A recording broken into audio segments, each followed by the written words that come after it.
Bismillah wa salatu wa salam ala Rasulullah. Assalamu alaikum wa rahmatullah.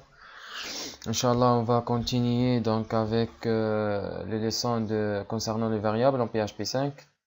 Durant la séance précédente, nous avons vu donc les syntaxes générales de la déclaration des variables en PHP. Comment se déclare une variable, quels sont les différents types de variables. Aujourd'hui, on va continuer avec les fonctions prédéfinies qu'on peut appliquer sur les variables. Parmi ces fonctions, il y a des fonctions qui permettent de tester le type, les fonctions qui permettent de retourner le type, les fonctions permettant de modifier le type, les fonctions permettant par exemple de tester l'existence d'une variable, une autre permettant de détruire une variable, ainsi de suite. Donc on va commencer par la fonction qui permet de tester l'existence d'une variable. Par exemple, je vais tester l'existence de la variable var. Et par la suite, je vais afficher un message d'existence. Sinon, les cas contraires, j'affiche un message de l'inexistence de cette variable. Donc, if is7 $var. Donc, si $var existe, qu'est-ce que je tape? J'affiche un message echo. $var existe. D'accord? Else, j'affiche echo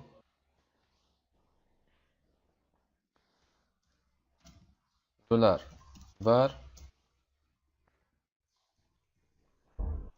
n'existe pas. Et voilà. Si je teste, $var existe.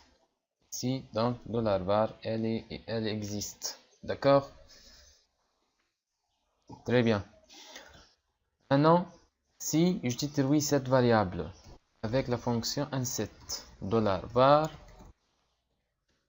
d'accord, et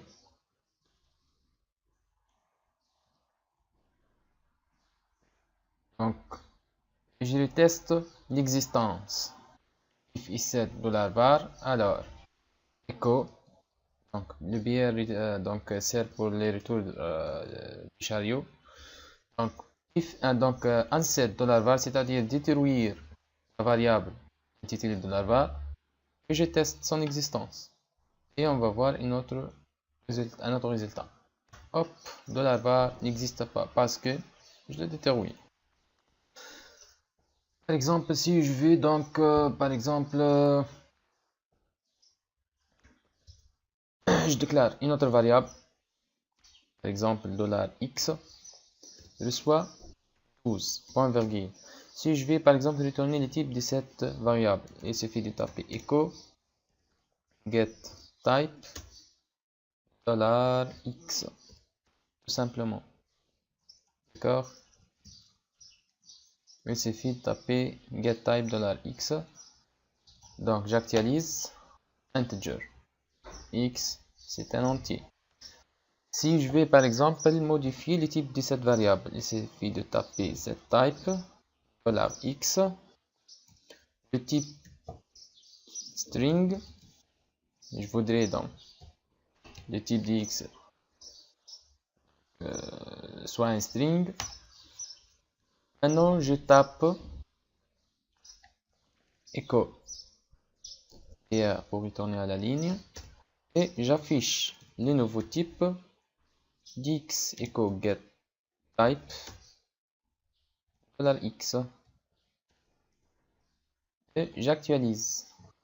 Hop, x est un string. Par exemple, si je veux par exemple tester x, est-ce que c'est un entier ou non, ou bien c'est une chaîne de caractères ou non, ou bien c'est un tableau ou non, il suffit de taper comme ceci. If is int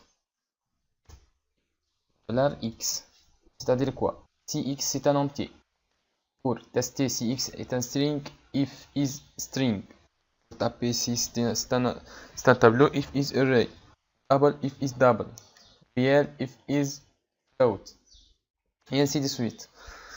Donc, if is int, echo $x est un entier. Else echo $x a pour autre type. Maintenant, si j'actualise, hop, x a pour autre type. Pourquoi? Parce que x n'est pas de type entier. Et le type x est un string, puisque nous avons modifié son type. D'accord? Et voilà. Donc, je vais donc ajouter la balise BR pour retourner à la ligne. Voilà. Concernant donc c'est le type donc, donc, comment tester donc le type d'une variable, ou bien retourner, ou bien modifier, ainsi de suite. Donc voilà, donc presque ce sont les fonctions donc principaux prédéfinies pour les variables. Il y en a d'autres bien sûr. Et voilà, donc merci pour votre attention et à la prochaine.